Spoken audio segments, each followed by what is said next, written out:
Que faire contre le cyberharcèlement? L'affaire Mila ou la condamnation du youtubeur Marvel Fitness sont des affaires de cyberharcèlement qui se sont soldées par des condamnations à de la prison ferme. Ce phénomène n'est pas rare. D'après une étude de la Caisse d'épargne, 24% des jeunes ont déjà été victimes de cyberharcèlement, soit près d'un quart. Le harcèlement sur Internet n'est pas anodin.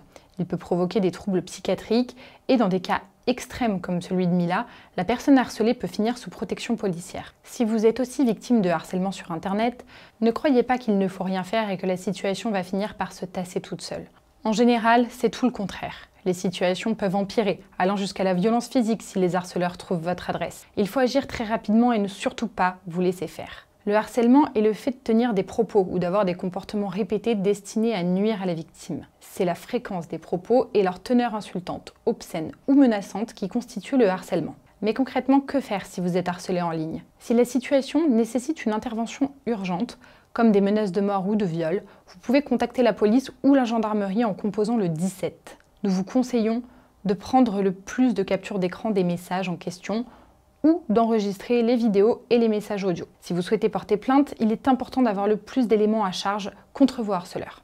Si vous êtes mineur, sachez qu'un numéro spécial vous est dédié, le 3018. Il a été créé pour alerter et signaler des situations de harcèlement à l'école et de cyberharcèlement. La plateforme Pharos a été mise en place par l'État et vous pouvez lui signaler les messages de harcèlement. En cas de signalement, les pouvoirs publics sont tout à fait capables de remonter jusqu'aux harceleurs qui se rendront compte des limites de l'anonymat sur Internet.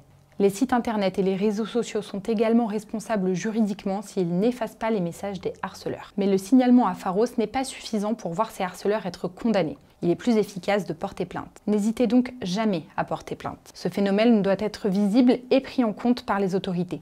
Les policiers sont dans l'obligation de recueillir votre plainte et ne les écoutez pas s'ils tentent de vous dissuader de le faire ou de ne déposer qu'une simple main courante. Quand une action judiciaire est mise en place, il y a de bonnes chances que vos harceleurs soient retrouvés et sanctionnés.